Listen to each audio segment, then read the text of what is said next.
ओम नमः सिद्धेभ्यः जय श्री ओम नमः सिद्धेभ्यः जय श्री ओम नमः सिद्धेभ्यः। मंगलम भगवान वीरो मंगलम गौतमो गणी मंगलम कुंद कुंदाद्यो जैन धर्मोस्तु मंगलम सर्व मंगल मांगल्यम सर्व कल्याण कारकम प्रधानम सर्वधर्माणाम जैनम जयतु शासनम जैनम जयतु शासनम जैनम जयतु शासनम।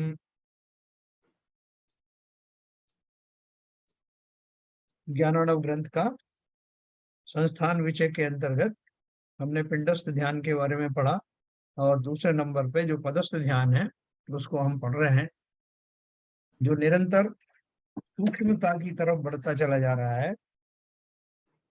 और जैसा कि हमने पढ़ा कि इस पदस्थ ध्यान का ही ऐसा इसका भी ऐसा ही चमत्कार है कि अगर उसको आप बहुत सूक्ष्मता में जाकर के ध्यान करने में सफल हो पाए तो यही ध्यान उस जाति का हो सकता है जो हमको मोक्ष पहुंचा दे। तो अभी आगे आगे आप देखना और भी जो है पदों के बारे में आएगा, तो बिल्कुल सतर्क होकर के सुनना और सब में डिफरेंस समझना कि जो हमने अभी जो महामंत्र का के बारे में पढ़ा, फिर अनाहत मंत्र के बारे में पढ़ा, फिर आज हम दूसरे प्रणव मंत्र आदि के बारे में पढ़ेंगे। तो इसके पहले मैं आपको एक बैकग्राउंड बता दूं कि इस किताब में भी और मुनिराज जी ने भी जो बात बताई है, उन्होंने दोनों के बारे में बताया, दोनों मंत्र के बारे में। एक तो नीचे रफार रकार लगी, ऊपर रकार लगी, चंद्र बिंदु लगी, एक बिंदी लगी। वो हरम शब्द जो है उसको मंत्राधिराज कहा, उसका ध्यान करने का हमको तरीका बताया। फिर अचानक से जिसमें एक अनाहत नाम का मंत्र आ गया जिसे अरहम कहते हैं। तो प्रणम सागर जी ने उसका एक्सप्लेनेशन दिया कि चूंकि बहुत लोगों से वो उच्चारण हो नहीं रहा था तो उन्होंने उसमें स्वर का प्रयोग करके आ लगा करके वो अरहम का की कल्पना की। तो वो जो अरहम शब्द बना उसे अनाहत मंत्र कहा या परम तत्व कहा। तो वो क्या है, थोड़ा सा कंफ्यूजिंग हो गया क्योंकि यहाँ दोनों को मिला करके कभी उसकी बात की गई कभी उसकी बात की गई। तो उसको मैं आपको स्पष्ट कर दूं कि जहां पर मंत्र राज शब्द आया है वहां उस शब्द का है जो कि उच्चारण करने में जिसमें दिक्कत आती है, रम। और जहां पर परम तत्व या अनाहत मंत्र की बात की गई है वहां अरहम शब्द की बात हुई है। लेकिन भाई साहब जो आपने अभी जो भेजा है ना वीडियो, इसमें ओम जी, का ओम के बारे में बताया था पूरा। वो अभी बात करता हूँ मैं उसकी, वो आगे की गाथा है। अच्छा अच्छा ठीक है, हाँ, जो अभी तक जो पढ़ा है मैं उसकी बात कर रहा हूँ आपको। अच्छा अच्छा। और ये जो हमारा जो पुस्तक है इसमें भी जो हमने दो गाथाएं पढ़ी थी, इसमें 1 नंबर और 2 नंबर जो पढ़ी थी कल मैंने आपको पढ़ाया था, जो मैं फिर से आपको दिखाऊंगा। उसमें दो उसमें जो पद्य हैं वो तो अनाहत मंत्र के हैं, और तीसरा जो है वो परम तत्पर सॉरी मंत्राधिराज का है। तो लोगों को कंफ्यूजन हो जाएगा, तो इसको मैं क्लियर कर रहा हूँ और ये इसकी पुष्टि करने के लिए मैं आपको ये दिखाता हूँ।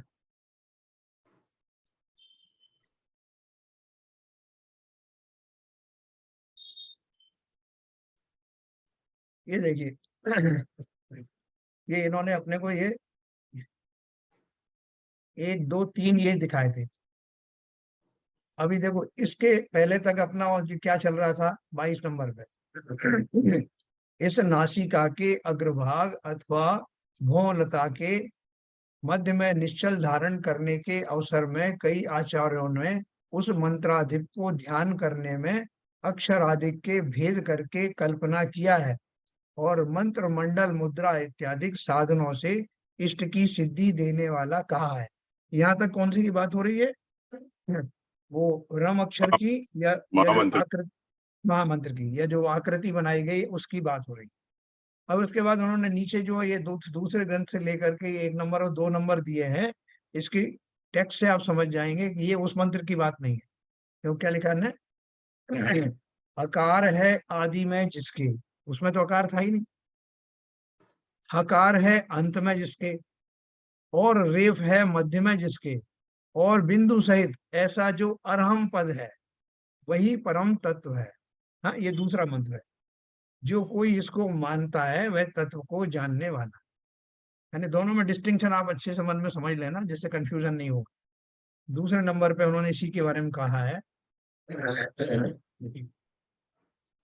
प्रथम तो ध्यानी अरहम अक्षर का पूर्वोक्त समान अवयवों सहित चिंतन करे। यानी अरहम शब्द जो आया है, अरहम में आ का चिंतन करे, हा का चिंतन करे, ऊपर की रकार का करे, बिंदु का करे, और फिर तत्पश्चात अवयव रहित ध्यान करे, और फिर क्रम से चंद्रमा समान प्रभाव वाला वर्ण मात्र यानी हकार स्वरूप का चिंतन करे। यानी अरहम में से पहले आ का अक्षर का पूरे सहित करे, अरहम करे, फिर उसमें से एक एक निकाल दिया, आ निकल गया, ऊपर की रकार निकल गई, बिंदु निकल गया और हा रह गया। ये 2 नंबर तक उन्होंने अरहम शब्द के बारे में बात करी। अब तीसरे में देखो, तीसरे में वापस वही आ गए महामंत्र में। तत्पश्चात इस मंत्र राज का बिंदु यानी अनुस्वार रहित, कला अर्धचंद्राकार रहित। अब ये अर्धचंद्राकार उसमें तो था नहीं अरहम में, तो जिसमें है उसकी बात हो रही। दोनों रेफ रहित, दोनों रेफ उसमें नहीं है, इसमें है। अक्षर रहितता को प्राप्त तथा उच्चारण करने योग्य ना हो, ऐसा क्रम से चिंतन करें। इससे सिद्ध होता है कि जो तीसरे नंबर का है, ये वापस महामंत्र के बारे में बात हो रही। इसको मैंने खूब अच्छी तरह से उनका भी सुना और खुद भी अंदाज लगाया कि ये ऐसा कैसे, बीच में दूसरा मंत्र कैसे आ गया।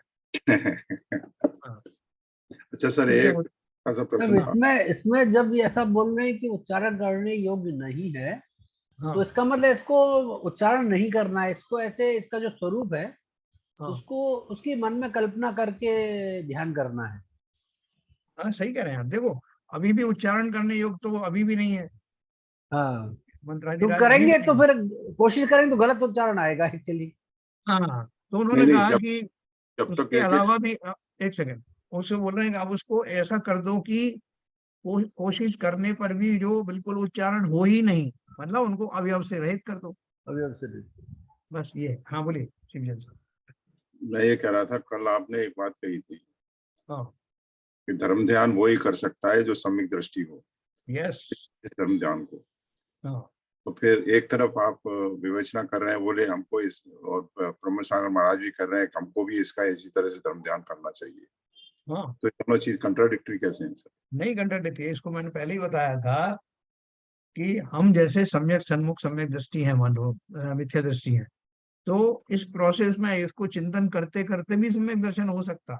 अच्छा, तो प्रैक्टिस कर सकते हैं इसकी। 100%, 100%। तो मैंने शुरू में 2-3 बार बताया कि हमको इससे डबल फायदे मिल सकते हैं। एक तो न केवल हमको ये मंत्र का चमत्कार समझ में आने लगेगा, हम उसके लिए बिल्कुल प्रिपेयर हो जाएंगे बुद्धि के लेवल पर, और इस प्रोसेस में हमें भेद ज्ञान होते होते हमें सम्यक दर्शन की प्राप्ति भी हो सकती है। फिर हमारा जो स्टेटमेंट है वो पूरा लागू हो जाएगा। ठीक है। तो धर्म ध्यान जैसे अपन बोलते हैं ना कि जो सम्यक दृष्टि है उसी के तप होते हैं, बाकी के बाल तप कहे जाते हैं। इसका अर्थ क्या है कि तप तो वो भी कर रहे हैं, लेकिन अंदर से वास्तव में जिसे तप कहा जाता है, वो उस संज्ञा वाला तप तभी माना जाएगा जब वेद विज्ञानी सम्यक दृष्टि उन तपों को करेगा। इसी तरह से जो कुछ मैं कर रहा हूँ वो उसमें थोड़ी सी तो कमी है ना। जैसे बहुत सारे लोग प्रतिमाएं धारण कर लेते हैं, हालांकि सम्यक दर्शन नहीं है, पहली प्रतिमा नहीं है, लेकिन वो इस प्रोसेस में कर लेते हैं कि हो सकता है कि ये बाह्य तप आदि धारण करके संयम करके एक अवस्था ऐसी भी आ सकती है जब मुझे वास्तव में सम्यक दर्शन हो जाए, और तब मेरी ये प्रतिमाएं सम्यक कहलाने लगेंगी। उसी प्रकार से हम देखो जिस अवस्था तक आ गए हैं, मामूली अवस्था नहीं, हमें जो चिंतन समझ में आ रहा है, ये हमने बहुत पुण्य किए होंगे और हमारा ज्ञान का क्षोभक्षम अवश्य ही बढ़ा है, जिसकी वजह से अभी आप सुनना उनका अगला जो एपिसोड है, उन्होंने इसी की महिमा गाई है कि एक बार आप जो है अपना जो है क्षोभक्षम बढ़ाओगे, तो जो ग्रंथ आपको समझ में आ रहे हैं आसानी से, लोगों को समझ में नहीं आने वाले। तो इसलिए भाई ये साहब, कहीं हाँ बोलिएगा। ये आपने जो अभी जो प्रणव सागर जी का जो वीडियो है उसमें ये कहा था, छदमस्त छदमस्त जो मुनि भी वो केवल ज्ञानी हो जाता है। नहीं, छद्मस से बदल करके मुनि मतलब केवल ज्ञानी होता है मोह मोह बाद में। मोह मोह मोह का मोह का मोह मोह समाप्त होते ही उसको केवल केवल ज्ञान कुछ ऐसा आपने सुना होगा। अरे वो तो परिभाषा है ही बाबूजी, 12वें गुण स्थान तक जीव छद्मस्त रहता है, हाँ और अगला गुण स्थान कौन सा है? केवल ज्ञानी का। हाँ तो अपने होगा ना, छद्मस्त ही तो केवल ज्ञानी होता है। छद्मस्त 12वें गुण स्थान तक के जीव छद्मस्त हाँ कहलाते हैं, अर्थात जिनकी साधना अभी पूरी नहीं हुई। हाँ, मोह भी है इसमें। तो वो मोह समाप्त 12वें गुण स्थान के अंत में होता है, और उसी के फलस्वरूप केवल ज्ञान होता है। अरे अरे अरे अरे तो मत अरे है ना? तूने ऐसा ऐसा सब ऐसा बताया ना केवल हाँ, ज्ञान तो उन्हें ऐसा समझाया तो मैं मिसगाइड हो गया था। मैंने कि भाई साहब से बस पूछूंगा इसी से। समझ चलिए गया चलिए मैं। ठीक है ठीक है ठीक है समझ में आ गया तो समझ देखो, में आ जिस तरह से वो छद्मस्त ही बदल करके केवल ज्ञानी या अरहंत बनता है, उसी गया। हाँ प्रकार से हम जैसा जो सम्यक सन्मुख मिथ्या दृष्टि है, वही तो सम्यक दृष्टि बनेगा। हाँ जो वही पहले से वही वही सम्यक दृष्टि है वो हाँ क्या वो बनेगा? ये यहाँ मिल गया वहां से मिली इस तरह से मिली। ठीक है ठीक है समझ में आ गया। तो देखो बहुत बढ़िया बात आ रही है कि देखो इसमें आखिरी में अभी एक कंक्लूजन आएगा। और जो प्रणव सागर जी का मैंने सुना, तो उन्होंने भी कहा इस तरह से दोनों मंत्रों की हमने साधना बताई, तो मुझे डाउट हुआ दोनों मंत्रों की साधना कैसे हुई। मैंने फिर वापस खोल के देखा, अगर उनको बार बार उनको सुना, तब मुझे समझ में आया कि यहाँ पर ये दोनों को मिक्सचर कर दिया है, दोनों मंत्रों को। और दोनों मंत्रों के बाद में फिर तीसरा मंत्र शुरू होगा जो अपन आज करने वाले। तो देखो इसमें ये आपको समझ में आ गया होगा कि ये जो दो गाथाएं उन्होंने कहीं और दूसरे ग्रंथ से ली थी, उसमें अरहम के लिए बात कही गई है, यहाँ लिखा भी है उन्होंने। प्रथम तो ध्यानी अरहम अक्षर का पूर्वोक्त समस्त अवयवों सहित चिंतन करें, ये हो गया। उसके बाद तीसरा जो है क्लियर कट, ये वो हुर्रम शब्द वाला है, जिस क्योंकि उसी में अर्धचंद्राकार बिंदी है, दोनों रेफ है, और एक बिंदु है। तो ये वो मंत्राज की बात कर रहे बस इन दो गाथाओं को डालने का मतलब क्या था इनका मैं समझ नहीं आया। बीच में कौन डाल दी कंफ्यूजन पैदा करने के लिए। हैं। नहीं, कंफ्यूजन नहीं है, वो क्या है कि वो थोड़ा सा जो समायोजन है ना, पहले का जो ग्रंथकार जो होते थे, वो कई बार जो है वो उसका जो क्रम में जो है वो अपने हिसाब से क्रम बनाते थे। जैसे ये जो मोक्ष मार्ग प्रकाशक ग्रंथ है, उसमें उन्होंने टोडरमल जी ने उनको जो जो समझ में आया उसकी उन्होंने एक एक पर्ची बनाते गए, और वो पर्ची बना के स्लिप बहुत सारी इकट्ठी कर ली। बाद में उनको कंपाइल करने के लिए किसी और ने कंपाइल किया। वो कंपाइल किया तो उन्होंने अलग अलग सीक्वेंस में कर दिया कंपाइल। फिर कोई तीसरे आदमी ने उसको प्रॉपरली सीक्वेंस में कंपाइल किया। तो मैटर तो उनका वही है, लेकिन वो कंपाइलेशन में थोड़ा फर्क पड़ जाता। अच्छा तो वो दोनों मंत्रों को बताना चाहते थे, लेकिन आगे पीछे हो गया, तो वो अपन ने उसको सुधार लिया अपने हिसाब से। अभी देखो, अभी ये क्लियर हो गया ना आपको, ये दोनों अलग अलग मंत्र की बात हो रही थी। चंद्रमा की रेखा समान सूक्ष्म है, इसका जो है आगे इसको क्लैरिफिकेशन किया है। यहाँ देखो, हाँ हो गया। इस अनाहत नामा देव में किया है स्थिर अभ्यास जिन्होंने, ऐसे सत्पुरुष इस दिव्य जहाज के द्वारा संसार रूप घोर समुद्र को तिरकर शांति को प्राप्त हो गए हैं। यहाँ उन्होंने अरहम के लिए कहा। फिर इसका चिंतवन अन्य प्रकार से कहते हैं। और प्रणम सागर जी ने क्लियर किया था कि चूंकि वो रम शब्द लोगों को भारी पड़ रहा था, इसलिए उन्होंने स्वर उसमें आ स्वर मिला करके और नीचे की एक रेफ निकाल करके उसे अरहम कर दिया। लेकिन वो कह रहे हैं कि चिंतन जो है, अगर उसी उसी तरह का चिंतन किया जा सकता है दोनों से, तो दोनों की चर्चा फिर एक साथ आई। तदेव च पुनः, फिर उनका फिर एकाग्रता को प्राप्त कर चित्त को स्थिर करने के लिए उस ही अनाहत को अनुक्रम से सूक्ष्म ध्याता हुआ बाल के अग्रभाग समान ध्यावे, है ना। यानी बाल बाल के अग्रभाग का अर्थ क्या है कि जैसे मैंने वो अरम शब्द की बात हो रही, आ मैंने निकाल दिया, आसमान में वो अरहम शब्द तैर रहा था, उसमें से तैरते तैरते मैंने देखा कि आ शब्द विलीन हो गया, अब रह गया हम अरहम। अरहम आप कह नहीं सकते, आ निकल गया, है ना। अब इस शब्द को भी आप उच्चारण नहीं कर सकते, जिसमें सिंगल रेफ लगी है और बिंदु लगी है, हा है, तो उसको भी आप उच्चारण ठीक से कर नहीं सकते। कोई बात नहीं, आ निकल गया, जिससे आप आराम कर पा रहे थे। अब धीरे धीरे उसकी जो रफा जो रेफ है वो भी निकल गई, वो बिंदु निकल गया, अब हा अकेला रह गया। और हाँ अभी वहां टिमटिमाने लगा। पहले बहुत जोर की लाइट आ रही थी हाँ में से, अब हाँ बिल्कुल थोड़ा डिम होता चला जा रहा है। और डिम होते होते अब उसकी जैसे चंद्रमा होता है ना, उसकी कलाएं होती है, पहले पूर्णमासी का चंद्रमा होता है, फिर उसके बाद में उसकी कलाएं शुरू हो जाती हैं, फिर बिल्कुल पतली रेखा जैसी हो जाती है, दूज का चांद जो जिसे कहते हैं, और फिर वो दिखना ही बंद हो जाता है जब नेगेटिव साइड में जाते हैं तो उसी तरह से अब ये हा जो है, हा शब्द जो है कैसा हो रहा है, वो विलीन होता चला जा रहा है। और विलीन होकर के अब खाली एक बिंदु जैसा रह गया कि अभी यहाँ कुछ था। जैसे सूरज डूबता है ना, तो अपन उसकी तरफ निहारते रहो तो एक थोड़ी देर के बाद में खाली लाली मात्र रह जाती है, फिर वो लाली भी एकदम डिम होने लगती है। अपन देखते हैं कि अभी तो सूरज यहाँ चमक रहा था, वो हमें हमारी मेमोरी में रहता है। ऐसे ही वो जो हा शब्द है, अब इतना सूक्ष्म होकर के एक बिंदु खाली दिख रहा है कि यहाँ पर हुआ करता था वो हा। ऐसा मैं उसको निहार रहा हूँ, और निहार रहा हूँ, अब भी मेरी आंख वहां से हटी नहीं है, मेरा ध्यान अभी उस पर बना हुआ है। तो इस अवस्था को उन्होंने बोला, अनुक्रम से सूक्ष्म ध्याता हुआ, बाल के अग्रभाग समान ध्यावे।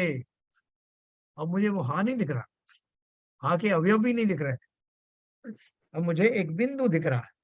तो बिंदु देखने के लिए, और मैं लगातार देखे जा रहा हूँ, इसका मतलब क्या है कि मेरा जो ध्यान है इतना सूक्ष्म हो गया कि उसे अभी उस स्थान पर जो कुछ था वो मुझे एक बिंदु के रूप में दिखाई दे रहा है। जैसे कल अपन में अर्जुन का और वो चिड़िया की आंख के बारे में पढ़ा था, वही उदाहरण उन्होंने भी दिया प्रणम सागर। देखो उसके पश्चात, गलित हो गए हैं समस्त विषय जिसमें, ऐसे अपने मन को स्थिर करने वाला योगी, उसी क्षण में ज्योतिर्मय साक्षात जगत को प्रत्यक्ष अवलोकन करता है। जिस समय आपकी निगाह उस बिंदु के ऊपर है, छोटा सा बिंदु, जहाँ कभी अरहम हुआ करता था, जहाँ कभी हा हुआ करता था, जहाँ वो स्फुरायमान था, अब वहां केवल एक बिंदु रह गया, और मैं उस रूप में उसका चिंतन कर पा रहा हूँ। तो जब मैं थोड़ी देर भी उसका चिंतन करने में अपने आप को अभ्यस्त कर लेता हूँ, ठीक उसी समय एक घटना घटित होती। क्या घटना घटित हुई? पूरा जो आसपास का जो जगत है, संपूर्ण जगत केवलयान की तरह तो नहीं, लेकिन मेरा लिमिटेड जगह जो है, जितना मेरा ध्यान जा सकता है, वो कैसा हो गया, ज्योतिर्मय साक्षात जगत को प्रत्यक्ष अवलोकन करने लगा। मैं ताज्जुब में आ गया। ये देखते देखते मुझे अभी लग रहा है कि मैं बाकी सब भी चीज मुझे दिखाई दे रही है, आसपास का संसार दिखाई दे रहा है, न केवल तारे नक्षत्र दिखाई दे रहे हैं, बल्कि नीचे का पूरा लोग आसपास की क्या कर रहे हैं, कहाँ कहाँ क्या घटनाएं हो रही हैं, ये मुझे अचानक से कैसे दिखने लगा, एकदम स्पष्ट। अभी तो वो जो बिंदु ही मात्र दिख रहा था, लेकिन अभी तो पूरा संसार जैसे जागृत होके खड़ा हो गया। तो मुझे खुद ही बहुत आश्चर्य हो रहा है कि मैंने ऐसा क्या कर दिया कि ये सब घटित होने लगा। ये मंत्र की महिमा है, देखो उसके आगे की महिमा सुनो। इसमें किंचित भी ताज्जुब मत करना कि ये हो नहीं सकता, ये होता है। लेकिन किसको होता है? जो ये कर पाते हैं। देखो 27 नंबर अपन ने पढ़ा था, इस अनाहत मंत्र के ध्यान से, हाँ ये अनाहत मंत्र की बात चल रही है, आराम वाले की। ध्यानी के अणिमा आदि सर्व सिद्धियां होती हैं। कल मैंने आपको रिद्धि बताई थी, अणिमा महिमा आदि, अपने आप को इतना बड़ा कर सकते हो, विशाल, और इतना छोटा। हनुमान जी के बारे में अपन सुनते हैं ना, जो जय अजैन रामायण है, उसमें वो पढ़ते हैं कि वो सुरसा नाम की एक राक्षसी थी, उसके छोटा सूक्ष्म होकर के अंदर घुस जाते थे, कभी उससे बड़ा होकर के रूप उसको डराते थे। तो ये अणिमा महिमा आदि नाम की जो रिद्धियां हैं, वो रिद्धियां अपन ने, जिनका 64 रिद्धि में अपन रोज पढ़ते हैं, तो वो रिद्धियां स्वयं ही प्राप्त हो जाती हैं। किस वजह से प्राप्त हो गई? मैंने ऐसा क्या कर लिया था? जैसे वो देव सोचते ना कि हमने ऐसा क्या किया था जो इतने दिव्य स्थान में हमारी उत्पत्ति हुई, ऐसा ही इस मंत्र का साधक आश्चर्यचकित रह जाता है जब उस मंत्र साधना के बल पर उसको बहुत सारी रिद्धियां भी सिद्ध हो जाती। उसमें लिखा है, और दैत्याधिक भी सेवा करते हैं तथा आज्ञा और ऐश्वर्य होता है, इसमें संदेह नहीं है। ये थे ना धन्य कुमार जी। धन्य कुमार जी ने जब वो धन्य कुमार के रूप में जब जन्म लिया, तो उनके वो जो 100 भाई थे, सौतेले भाई जो उनसे ईर्ष्या रखते थे, उन्होंने उनको मारने के सारे प्रयत्न किए, लेकिन वो जहां जहां जाते थे उनको एक बार तो उन्होंने क्या किया, 100 पुत्रों ने एक बावड़ी में, अंधी बावड़ी में ढकेल दिया, मैंने आपको पहले बताया था, और ऊपर से पत्थर बरसाए कि ये इस बार तो बाहर निकले ही नहीं। उनको मालूम था इसमें कोई ब्रह्म राक्षस रहता है, लेकिन वहां भी उनके पुण्य का प्रताप इतना था कि वहां जो राक्षस था वो उनकी ही प्रतीक्षा कर रहा था और उनको अपना स्वामी मानने के लिए बेचैन था। और जैसे ही वो उस अंधकूप में गए तो तमाम कलश वलश होने के लिए करके उनके पैरों में गिर पड़ा कि महाराज आपने बड़ी देर कर दी, मैं तो आपका इंतजार कब से कर रहा। तो ये कैसे घटित हुआ, धन्य कुमार ने तो सोचा भी नहीं था, लेकिन फिर भी वो जानते थे ये सब पुण्य की लीला है। पूर्व पर्याय में उन्होंने जो नवदा भक्ति पूर्वक मुनिराज का वो आहार दिए थे बालक के रूप में, वो पुण्य उनका फलित हुआ, ये अपने शास्त्रों में लिखा है ना।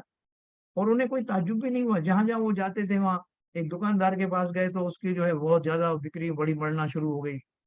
एक खेत में गए, हल चलाया तो वहां सोने का अंडा निकल आया। ये सब क्यों घटित हुआ? अगर सम्यक दृष्टि जीव है तो उसको इन सब देख करके भी ताज्जुब होता नहीं, क्योंकि वो जानता है कि महिमा पुण्य की है ना। तो जिसने जो ये मंत्र साधना कर रहा है, हम ये मान के चल रहे हैं कि वो मामूली व्यक्ति नहीं, हम सब भी मामूली नहीं है, ये ध्यान रखना आप। हम असाधारण व्यक्ति हैं, आपको भले ही नहीं लग रहा हो।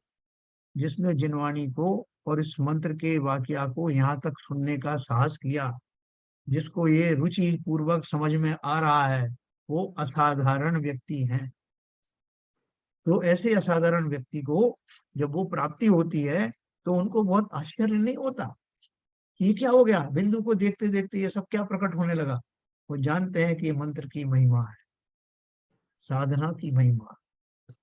आप सब बिल्कुल 100% आश्वस्त रहना, ये मंत्र की साधना इसी पर्याय में, साधना ना भी करें लेकिन उसका अगर हम सार भी समझ गए, अंदर से समझ गए, अवश्य जीवन में अभूतपूर्व घटित होने वाला है। तो ऐसा उन्होंने उनको जो अणिमा महिमा आदि रिद्धियां प्राप्त होने वाली ऐसी सामर्थ्यवान भी साधक हैं, हम भले ही अभी उसको इमेजिन नहीं कर पा रहे हैं, और ऐसे व्यंतर देव आदि उनके वश में हो जाते हैं। जैसे वो थे ना अपने विक्रमादित्य, विक्रमादित्य का बोलते हैं उनने वेताल की सिद्धि की थी। सिद्धि क्या की थी? वेताल उनके पुण्य के सामने नतमस्तक होकर के उनका गुलाम स्वयं बन गया। ये सारी घटनाएं आप ध्यान रखना, ये वर्तमान योग में भी है, अपने लौकिक जीवन में भी हमने बहुत सी कथाएं सुनी है। फिर देखो क्या होता है, दैत्यादिक सेवा करते हैं तथा आज्ञा और ऐश्वर्य होता है, इसमें संदेह नहीं है। फिर तत्पश्चात क्रम से लक्ष्यों से, यानी लखने योग्य वस्तुओं से छुड़ाकर, जो जो मुझे दिख रहा है अब वो दिखाई ना देने वाली वस्तुओं पर ध्यान केंद्रित करना है। कैसे करूं भाई? जो वस्तुएं दिख रही थी उन पर तो ध्यान कर सकता था, जो दिख ही नहीं रही उन पर कैसे करूं? तो बोल रहे हैं अलक्ष्य में अपने मन को धारण करते हुए ध्यानी के अंतरंग में अक्षय तथा इंद्रियों के अगोचर ज्योति अर्थात ज्ञान प्रकट होता है। अभी मैं जो खा और ये सब का आलम्बन ले रहा था ना, क्यों ले रहा था? कि मेरा वहां उसमें उपयोग टिक रहा था। अब आपसे कहा जाए आपके सारे आलम्बन हट गए, वास्तव में जो बिंदु की तरफ मैं देख रहा था उस समय से ही मेरे सारे देखने वाले लक्ष्य समाप्त हो रहे थे, लेकिन मेरा कंसंट्रेशन अभी भी उसी लेवल का बना हुआ था, उससे ज्यादा बन गया। तो जब मैं बिना किसी, जैसे कल वो कह रहे थे ना सीबी और भी कोई कह रहे थे कि वो शून्य का चिंतन, शून्य का चिंतन कैसे होगा? जो चीज दिखी नहीं रही उसका चिंतन कैसे होगा? लेकिन हम सब जानते हैं कि ऐसा हो सकता है, होता भी है। तो अलक्ष्य का चिंतन करेंगे तो मेरा ध्यान और सूक्ष्म हो जाएगा। आपसे बोलेंगे आप किसी चीज को बारे में मत सोचो, आपको कोई टेंशन नहीं है इस समय, कोई आपके आसपास नहीं है, कोई आपका बाल बांका नहीं कर सकता, आप स्वयं हैं, सब तरह से सक्षम है। ऐसा मुझे वातावरण बना करके जब चिंतन कराया जाता है तो बिना लक्ष्य के भी मैं निर्बाध रूप से उस चिंतन में मिनटों, कई कई मिनट तक ध्यानस्थ रह सकता हूं। तो अलक्ष्य में अपने मन को धारण करते हुए ध्यानी के अंतरंग में अक्षय तथा इंद्रियों के अगोचर, जो इंद्रियों के पकड़ में ना आए, ऐसी ज्योति अर्थात ज्ञान प्रकट हो जाता है। कल मैंने आपको बताया था, बहुत सारे लोगों को ध्यान करते करते एक ब्लू लाइट सी दिखाई देगी, किसी को कोई और लाइट दिखाई देगी। रंगों का ध्यान भी अपन करेंगे, वो सब मैं आपको बताऊंगा। इस प्रकार लक्ष्य के अनुसार लक्ष्य का अभाव कहा गया।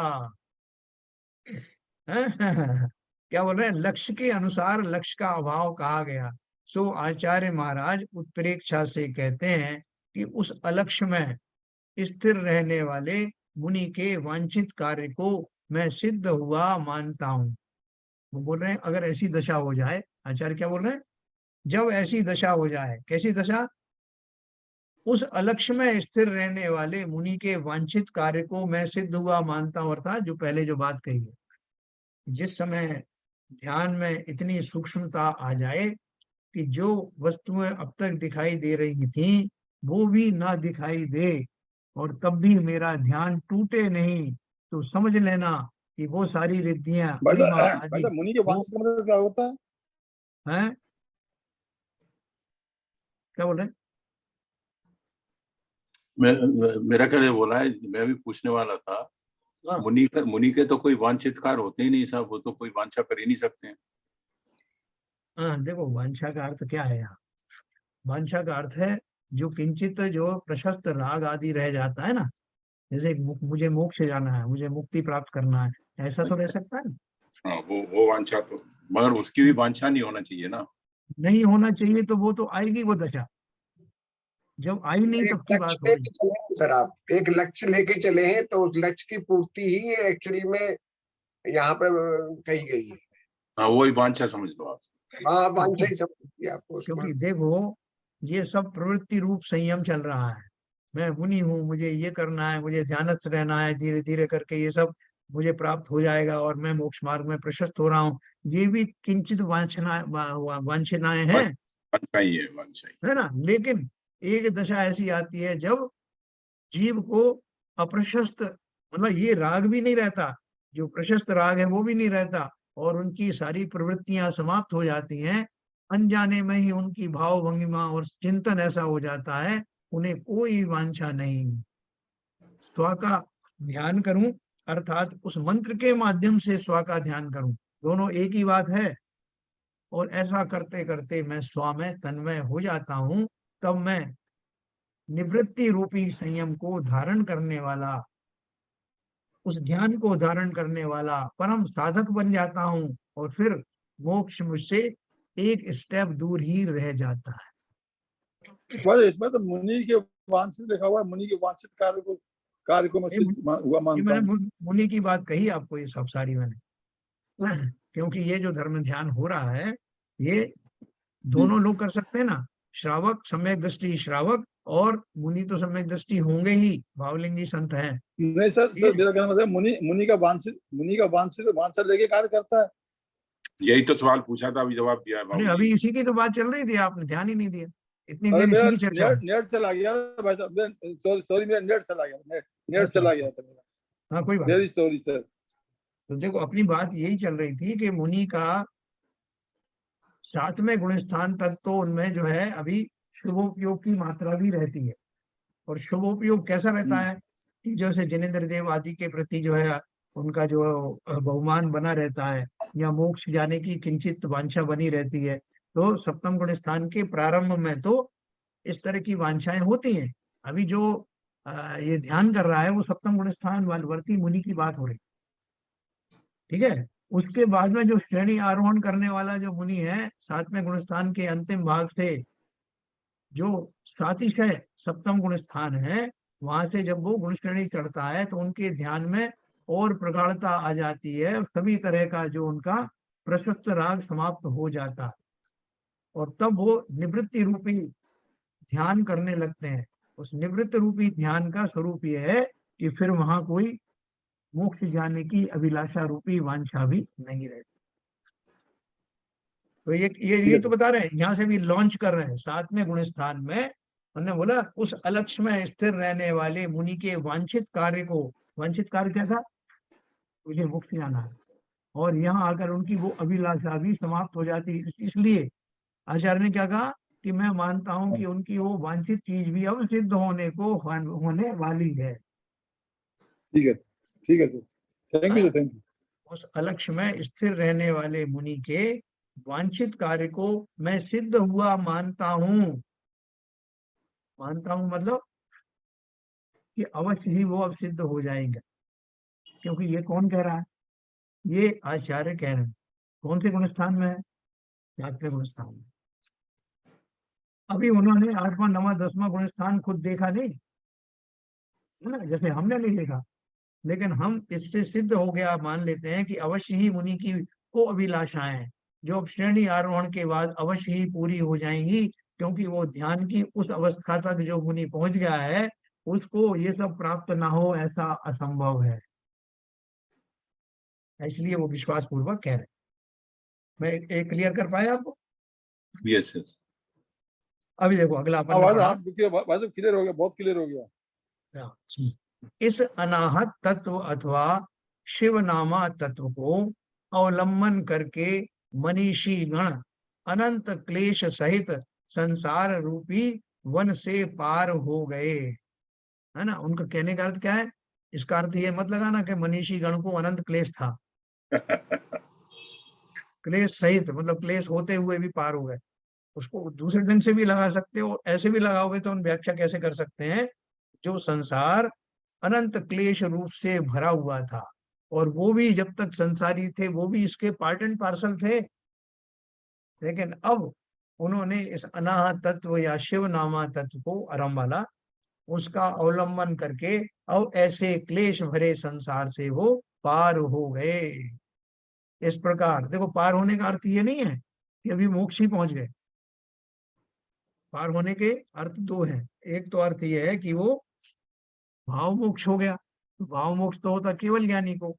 उससे पहले की जो भूमिका है उस भूमिका में भी जो जैसे बिल्कुल उस लाइन पर पहुंच ही गए कि अब वो श्रेणी छपक श्रेणी चढ़ गए हैं तो अवश्य ही मोक्ष पहुंचेंगे ही पहुंचेंगे, तो उस अवस्था को भी अपन कहते हैं कि पार हो गए।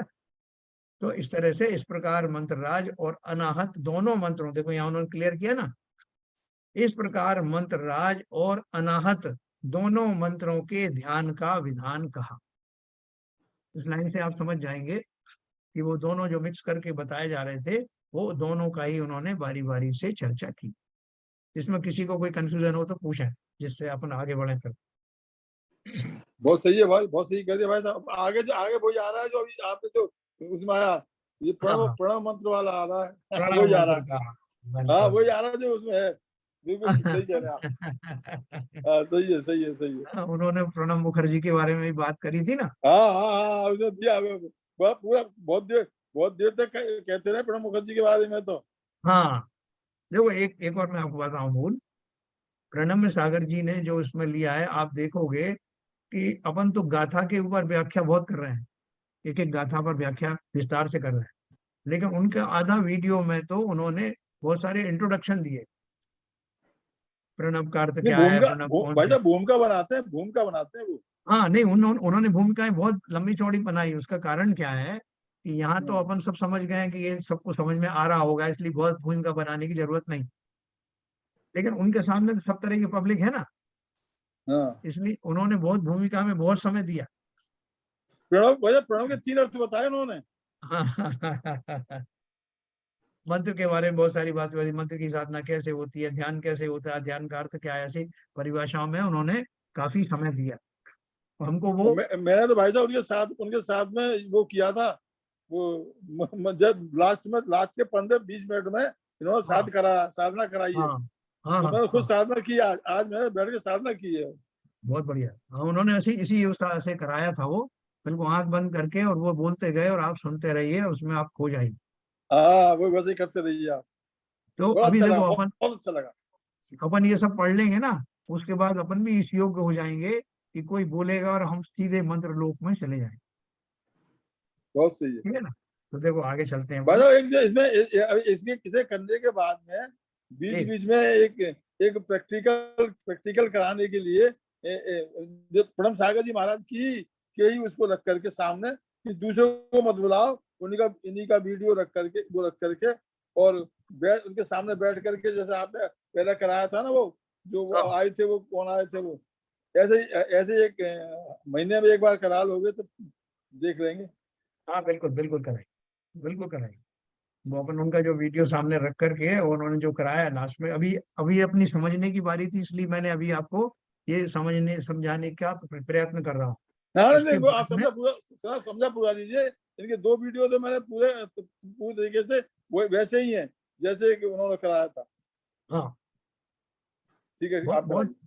देखो, बहुत बढ़िया चल रहा है ये, बहुत बढ़िया। मैं खुद भी बहुत ज्यादा अंदर से गदगद हूँ ये देख करके। जो उन्होंने आज बात कही उस वीडियो में यही कहा है कि जैसे जैसे हम जो है ये ग्रंथों का वाचन या जो है पठन पाठन करते हैं, त्यों त्यों बादशाह और हमारा वाचन जो का बादशाह और वो बताया था, बादशाह और वो क्या था बता, बादशाह और वाचना, हाँ हाँ, वाचना और बादशाह। तो जैसे जैसे आप करते जाओगे अज्ञान का सूक्ष्म और बढ़ता चला जाएगा। नहीं, मैं अपनी बात बता रहा हूँ, मुझे खुद उनकी बात सुन के इस बात का मैं बिल्कुल अनुमोदना करता हूँ कि पहले मुझे जो दूसरे ग्रंथ पढ़ने के लिए बड़ा डर लगता था कि वो अपने समझ में आएगा कि नहीं, तो पहले घंटों उसकी प्रैक्टिस करता था, तो उस ग्रंथ से हाथ लगाता था।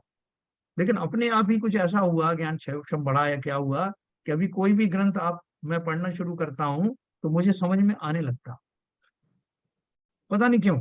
तो वो उसका रहस्य उन्होंने आज खोला कि ये जब धार्मिक भाई ग्रंथों साहब का आपकी आप तो प्रैक्टिस है, भाई साहब आपकी तो प्रैक्टिस है। हम जी लोगों की समझ में आने लगा है। हम सब बैठे हैं जितने स्वाध्यायी हैं, आपने देखा होगा पहले हाँ आपको समझाने में ज्यादा टाइम लगता था, अब सभी जी स्वाध्यायी इस योग्य हो गए हैं, शरीर में इतना हो गया है कि आपकी बात को हम समझ रहे हैं। नहीं तो बीच बीच बिल्कुल। में कई बार टोकते थे आपको, बीच बीच में हाँ कई नहीं, बार आपको सही, परेशान किया करते थे, अब बिल्कुल शांति से सही सुनते बात है। रहते हैं। मेरी एक एडवाइस है, जी जी जी। एक जो भी इंटरजेक्शन अपन लोग करते हैं वो बहुत छोटा हो तो ज्यादा अच्छा रहेगा, तो मतलब अपना काफी कवर हो जाएगा। बड़ा इंटरजेक्शन में थोड़ा डिस्टर्ब हो जाता है, मेरे को ऐसा लग रहा है। और आप सबकी सलाह, मैं किसी बुराई बात नहीं, मैं किसी बात नहीं काट रहा हूँ, मैं हाँ जस्ट बात करने की कोशिश कर रहा हूँ। आपकी बात ठीक है, वो थोड़ी कंटिन्यूटी में जरा सा व्यवधान आता है, वो कोई बात नहीं, मगर वो भी जरूरी है शरण जी। नहीं, वो इंटरजेक्शन इंटरजेक्शन बहुत अच्छे हैं, सब लोग करते हैं और करना भी चाहिए, लेकिन छोटे हों, बहुत लंबे हाँ नहीं हों। बिल्कुल बिल्कुल बिल्कुल। हाँ, तो देखो अपन जो आज का जो अपना विषय था उसको थोड़ा टच करते हैं, वो कुछ समय होने वाला है।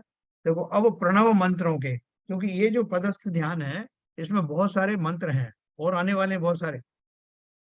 तो प्रणव मंत्र जो है वो कौन सा मंत्र है? प्रणव मंत्र ओंकार वाले, जिसमें वो ओंकार की ध्वनि छुपी रहती है, उसमें नवकार मंत्र भी आता है, और भी दूसरे आएंगे, 16 अक्षरी वाले आएंगे, 8 अक्षरी वाले आएंगे।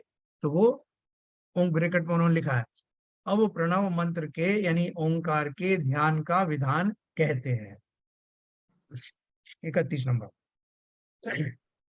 स्मर दुखानल ज्वाला प्रशांतेर्न वर्णवनीरतम प्रणवम वांगमय ज्ञान प्रदीपम पुण्य शासनम।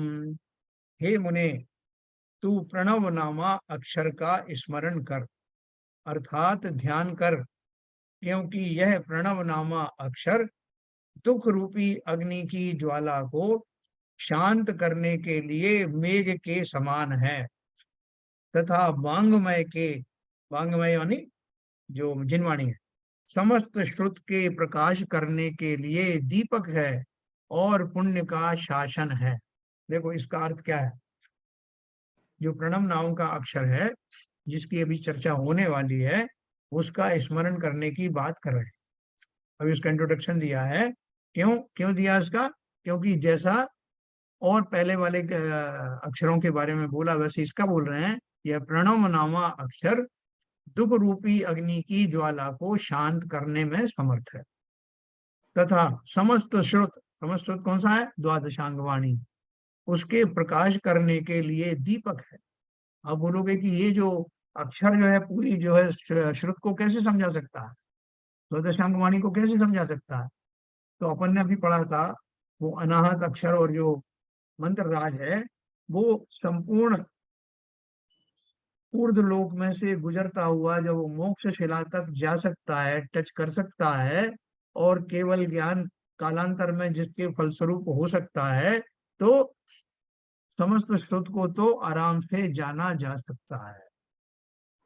क्योंकि देखो सारी बात किसमें है, अपन ने पढ़ा था वो जो मुनि राज थे ना, वो क्या नाम था उनका, जो पढ़े लिखे बिल्कुल नहीं थे, है ना, लेकिन उसके बावजूद भी उनको पूरा वेद भूलकर ज्ञान वाले, की, दो दाल और छिलका वाले। दाल और छिलके वाले, है ना। तो असली में तो वो पढ़ाई लिखाई की बात नहीं है, पढ़ाई लिखाई करते इसलिए हैं कि वो उस तरह का चिंतन, उस लेवल का चिंतन आ जाए जिससे मेरा काम बन जाए। तो यहाँ वो यही करें कि द्वादशांग जिनवाणी पढ़ने की जरूरत नहीं, उस चिंतन के माध्यम से द्वादशांग में जो कुछ भी वर्णन है वो सारा रहस्य चैतन्य हो करके, स्फुरायमान हो करके आपके अंदर प्रविष्ट हो जाएगा। जैसे केवल ज्ञानी ने कोई फिजिक्स केमिस्ट्री पढ़ी क्या, तो पूरी पर्याय निकाल दी साहब, आप केवल ज्ञान के उस सारे उसको ही सिद्ध करने में लगे रहे, आपने ना फिजिक्स पढ़ी, ना केमिस्ट्री, ना बायोलॉजी, आपके कैसे समझ में आएगा, है ना, आपने भ्रमण किया, हम तो कहाँ कहाँ घूमने जाते रहते हैं। तो एक झटके में उस केवल ज्ञान के द्वारा जो हम नहीं कर पाए वो सब वो उन्हें प्राप्त हो जाता है। उसी प्रकार से इस एक शब्द के चिंतन मात्र से, और भी शब्द हैं, हमारी जो दशा है वो उतनी उत्कृष्ट हो जाती है जिसमें जगत के वो सारे रहस्य जो द्वादशांग जिनवाणी के माध्यम से हमें किंचित समझ में आ रहे थे, वो मंत्र साधना के कारण अपने आप ही समझ में आने लगते हैं। और उसके फलस्वरूप न केवल मेरे अंधकार के बादल छट जाते हैं, बल्कि मुझे अतिशय पुण्य की भी प्राप्ति होती है। देखो मैं आपसे एक बात पर रोज कहता हूँ कि हम जो मंदिर में जाकर जो क्रियाएं करते हैं ना, कि और उसमें हम कंपटीशन करते रहते हैं कि मैंने कितनी देर मूर्ति छुई, 3 छुएंगी, 1 छुई, कितनी देर तक रगड़ के उसको कपड़े से पोंछा। हम करते हैं क्योंकि हम धर्म भीरू हैं, अपने को लगता है कि इससे कुछ पुण्य की प्राप्ति होगी। लेकिन जिस जाति का पुण्य अगर होता भी है, जिस जाति का और जितना तुच्छ पुण्य मुझे इससे प्राप्त होगा, उससे अनंत गुना पुण्य जिनेंद्र देव के सामने एक ही प्रतिमा को आपने भाव सहित स्पर्श किया और चिंतन किया उस प्रतिमा के बारे में, उसके गुणों के बारे में, अनंत गुना पुण्य और सातिशय पुण्य का बंध होगा। उसी समय उन क्रियाओं में जिस समय मैं लगा हुआ हूं, मैं उन क्रियाओं का मना नहीं कर रहा, जिसका जैसा भाव हो वो करे, लेकिन उतने ही समय में, जैसे किसी को एक समय में यहाँ खड़े होने पे 1 लाख रुपए मिलते हैं, दूसरी जगह वहां से 1 करोड़ मिलता है, तो मैं क्या करूंगा प्रीफर।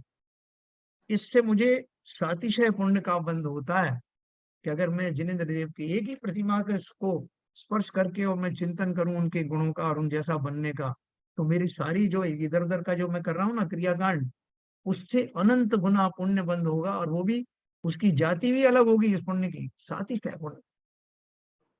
तो यहाँ उन्होंने वही बात कही है, ये बोला ना, पुण्य का शासन, या पुण्य की बात करने की क्या जरूरत थी। जरूरत यही थी कि अगर तुम पुण्य भी चाहते हो या देखना चाहते हो पुण्य कैसे बनता है, तो इससे न केवल आप केवल ज्ञान के समकक्ष पहुंच जाओगे, बल्कि पुण्य तो भूसे के रूप में स्वयं प्रकट होगा। मैं समस्त स्वाध्यायियों को अपील कर रहा हूँ, बाकी सारे जो साधारण लोग हैं वो तो सब जो है उन क्रियाओं में ही ज्यादा लगे रहते हैं, उसमें टाइम बहुत लगाते हैं। हमारे पास लिमिटेड टाइम है मंदिर में जाने के बाद, उस लिमिटेड टाइम का भरपूर उपयोग करना, जिनेंद्र देव की प्रतिमा के समक्ष खड़े होना, खड़े होकर के एक ही प्रतिमा का आपने स्पर्श किया, वो खाली जो है उसको प्रक्षाल करने के भाव भी आते होंगे, लेकिन उनमें न अटक करके प्रक्षाल किसका करना, स्वयं का करना, स्वयं के भावों का करना। जिनेंद्र देव की शरण रोज रोज हर समय मिलती नहीं, उनके सामने खड़े होके आह्लाद से भर करके उनके गुणों का चिंतन करना चमत्कार हो जाएगा। बाकी छोटी छोटी क्रिया औरों को करने दो जिन्हें अभी समझ में नहीं आया, हमें तो वो बहुत माला माल हो जाओगे उतनी सी देर में, है। मैं किसी के भावों को नहीं रोक रहा हूँ, जिसे जो लगे अच्छा कर, लेकिन जो मेरा जो कुछ मैंने पढ़ा है उसके फलस्वरूप जो मेरे भाव बने मैं आपको समझा। तो चलो, ये पुण्य का जो उन्होंने लिखा है वो पुण्य का अर्थ ये है। अब 32 नंबर पढ़ के हम समाप्त करेंगे। यस्माच्च यश यस्मात् शब्दाम दामकम ज्योति प्रसोदमति निर्मलम वाच्यवाचक संबंध स्ते नैव परमेष्ठिन है। इस प्रणव से अति निर्मल शब्द रूप ज्योति अर्थात ज्ञान उत्पन्न हुआ है, और परमेष्ठी का वाच्य वाचक संबंध भी इसी प्रणव से होता है। अर्थात परमेष्ठी तो इस प्रणव का वाच्य और यह परमेष्ठी का वाचक है। मतलब क्या बोले, परमेष्ठी तो इस प्रणव का वाच्य है और यह परमेष्ठी का वाचक है। मैं बिल्कुल शॉर्ट में अभी बताऊंगा, फिर अपन कल विस्तार से पढ़ेंगे कि इसका अर्थ क्या है। वाच्य वाचक का क्या है, जिसके द्वारा मैं बोल रहा हूं और जिसके लिए बोल रहा हूं, जिसके बारे में बोल रहा हूं, ऐसा वाच्य वाचक संबंध उन्होंने मंत्र और जिसके लिए, जिस मंत्र की साधना जिसके लिए की जा रही है, उन दोनों में क्या संबंध है, इसका उन्होंने एक इंडिकेशन दिया है, जिसकी चर्चा अपन कल करने वाले हैं। ठीक है सर, सबको ठीक लग रहा है? कुछ हम आगे बढ़ रहे हैं कि नहीं? कल का थोड़ा बहुत जो डिस्प्लेसमेंट हो रहा था जी, वो आज आपने बहुत स्पष्ट रूप से क्लियर नहीं किया, बल्कि मतलब उसमें संज्ञान में बहुत अच्छी तरह आया। बहुत बढ़िया। देखो उनका प्रणम सागर जी के बहुत क्लैरिटी है उनको, और वो अरम ध्यान जो कराते हैं सुबह, वो इसी अपेक्षा से कराते हैं। वही ध्यान इन्होंने, जो वीडियो आप सुनेंगे ना उसमें, जो बाबूजी जिसकी चर्चा कर रहे थे, उसमें उन्होंने वैसा ही ध्यान कराया है जो वहाँ कराते हैं, समझ वीडियो रहे क्या हैं आती ना, है। बीच बीच में उनका हाँ? बोलता समझ रहे हैं ना, समझ रहे हाँ, हैं ना? क्या बहुत समझे, बढ़िया। नहीं समझे? हाँ। Correct correct.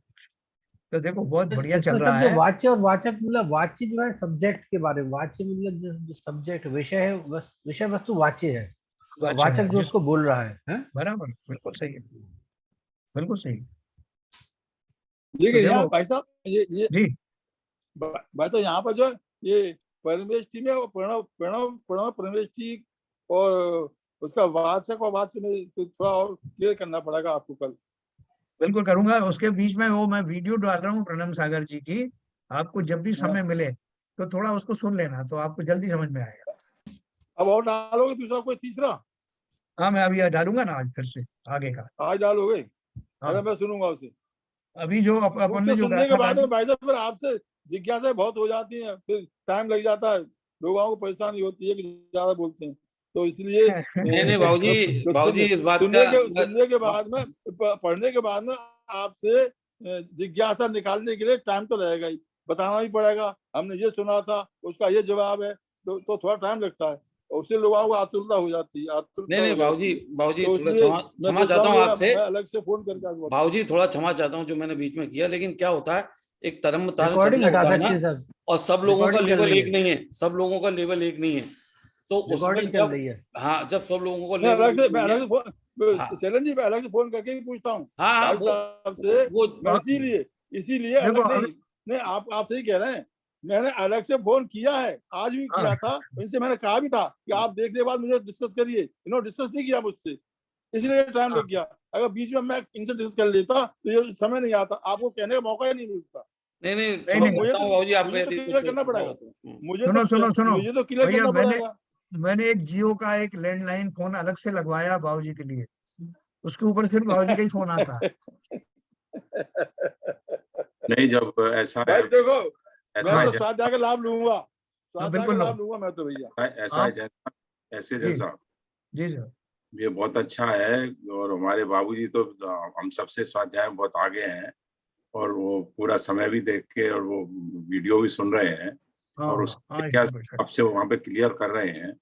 मगर जो शैलेंद्र जी ने कहा वो बात ये सही है कि जो तारतम्य बना रहता है, एक कंटिन्यूटी बनी रहती है, उसमें हाँ, थोड़ा इंटरप्शन आने से हमारा डिस्प्लेसमेंट जरूर होता है, तो नहीं नहीं, इसके वो लिए नहीं दोनों मैं की मैं बात अग्री सही है, करता हूँ, दोनों मैं बात अग्री करता वो भी हूँ, agree मैं है। शैलन जी हाँ, बात काट नहीं रहा, मैं इसीलिए कह रहा हूँ आतुरता हो जाती है आदमी को, तो उसके लिए हाँ, हमें को वाई मीडिया देखना चाहिए ना, हर बस एक को बस बस परेशान बस, करने के बजाय हम खुद ही बाई परेशान मीडिया मतलब जब हैं। स्वाध्याय हो रहा है तो स्वाध्याय समझने के लिए हो रहा है, या बाई मीडिया निकालने के लिए नहीं हो रहा है।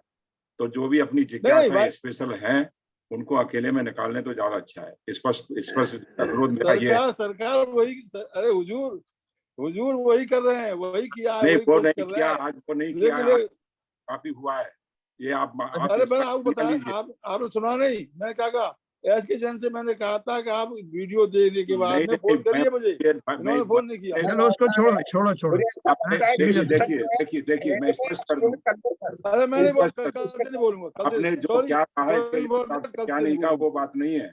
बात ये है भैया कल, भैया कि माफ कर दो, कंटिन्यूटी माफ चल कर रही दो है। भैया, कल से नहीं आपसे बोलूंगा। हाथ जोड़ के विनती ये है कि जो भी है वो आप क्या कहते हैं, थोड़ा इंटरप्शन कम हो तो अच्छा है। बस माफी नहीं चाहते नहीं हैं वो आपको, हम समझ इतना गए सरो। नहीं कल सुनिए से, साहब, नहीं तो कल से सुनिए। बोलूंगा ही नहीं। आप सुनते रहिए, समझते रहिए, नहीं नहीं वो बात नहीं है, देखो ऐसा है, जैसा आप चाहें। थोड़ा बहुत तो क्वेश्चन बीच में आएंगे भाई तब वो किसी को क्लियर डिस्टर्ब होता करने के है, लिए नहीं है, सबसे क्लियर नहीं होगा। बस किसी को खाली वो डिस्टर्ब ये कह रहे हैं नहीं, किसी को I डिस्टर्ब think- करने के लिए नहीं है। अगर एस के जैन साहब को, सीवी जैन साहब को, शैलन जी को अगर कोई नहीं आपत्ति नहीं हो रही है मैं बाबूजी, तो उसमें मुझे बाबूजी, मुझे मुझे मुझे अपने आप को ही बदलना चाहिए। मुझे बाबूजी किसी इस को नहीं फोरम बदल में सकता, हम, अपने आप को बदलना चाहिए मुझे। बाबूजी बाबूजी एक मिनट सुनो, नहीं दूसरे नहीं दिन ठीक है, सुनो, सॉरी सर, सुनो सॉरी सर, सुनो सॉरी बाबूजी, सॉरी। सुनो बाबूजी, जा रहे हैं देखो हम actually आपसे छोटे हैं, लेकिन हमारा कहना ये, आप इंटरजेक्शन करते हो तो बात खुलती है, उसमें कोई बुराई नहीं है, लेकिन इंटरजेक्शन छोटा होना चाहिए, फिर बाद में आप खुलासा कर सकते हो जब पूरे फोरम के लिए खोलते हैं तो उससे क्या होता है, तरम तारम बना रहता है। जब आप बात को समझ के उसको बातचीत में बढ़ जाते हैं ना, तो फिर हमारा टूट जाता है उसमें, बस उतना हमारा थोड़ा वो था। ऐसे कोई बात नहीं है, सब खुले हैं, और आप बहुत अच्छे से आप बहुत अच्छे क्वेश्चन पूछते हैं, उससे बड़ी अच्छी चर्चा होती है, किसी को कोई दिक्कत नहीं है। लेकिन जब पूरा पूरा लय चल रहा है, उसमें बड़ा ट्रांजेक्शन इंटरजेक्शन हो जाने से एकदम तरम तरम टूट जाता है। अच्छा, नहीं अभी वो तो सब बादशाह और बादशाह की बात चल रही थी, ये तो अभी बाद में आया, आपने पहले स्टार्ट कर लिया, तो हमारी समझ में नहीं आया वो बात आप क्या कर रहे हो। तो वो भी कई सारी ऐसी बातें हैं, तो वो हमारा सबका लेवल एक मतलब थोड़ा कम है, तो वो जैन साहब लेते हैं, उसमें ज्यादा हमको अच्छा लगता रहता है। जैसा मैं यही कहना चाह रहा हूँ, और किसी में हम आपसे बात से एग्री हैं कि आपका वैसा नहीं है आपका, लेकिन आपकी जिज्ञासा रूप आप पूछ लेते हो, तो जस्ट हमारा बस एक ही रिक्वेस्ट था कि थोड़ा कम उसमें हो जाए तो अच्छा रहेगा। नहीं, ठीक है, वो समझ गए हैं आपकी बात को। वो मेरे लैंडलाइन फोन का उपयोग कल से और बढ़ा देंगे, और वही मैं चाहता भी हूँ, इसके लिए तो लगवाया फोन। हाँ, वो नंबर जो है मैं आप सबको दे दूंगा, तो उस पे आप जब ऐसा चाहें है जब सर, चर्चा कर सकते मेरा एक कहना है पब्लिकली डिस्कस हो तो बहुत अच्छा है, लेकिन आदि और अंत में हो, बजाय इसके बीच बीच में एक वेव की तरह से आए, आदि और अंत में हैं। होना चाहिए। अच्छा, मैं एक चीज पूछ रहा था कि वो महावीर जयंती पर वो भोजन जो है सामूहिक हो रहा है क्या, जी श्वेतांबर दिगंबर? जी, क्या भाव जी, आरपी जैन साहब? हाँ हो रहा है सर, क्योंकि वो मैं कंचन माला के यहाँ आज गया था, तो वो बोल रहा था साहब ऐसा डिसीजन हुआ है। मैंने कहा हमें तो पता नहीं। हो रहा है सर। वैसे आप पढ़ ले तो उसमें अपने ट्रस्ट में तो डिस्कस हुआ है ये। अच्छा, मुझे मिला नहीं, एनीवे। आप आए नहीं थे उसमें। चलिए, जिनवाणी स्तुति करेंगे सर, समय हो गया। नित्यतम नाश वेको ज्ञान के प्रकाश वेको आपका परभास वेको भानु शिव खानी है। छह द्रव्य जान वेको बंध वेदी भान वेको स्वपर पिछान वेको परम प्रमानी है।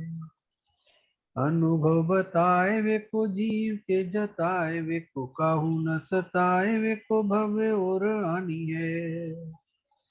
जहाँ तहाँ तार वेको पार के उतार वेको सुख विस्तार वेको यही जिन वाणी है। हे जिनवाणी भारती तो है जपो दिन रैन, जो तेरी शरण गए सो पावे सुख चैन।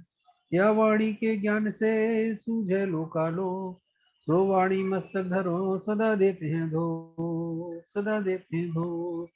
जिनवाणी माता की जय। जय।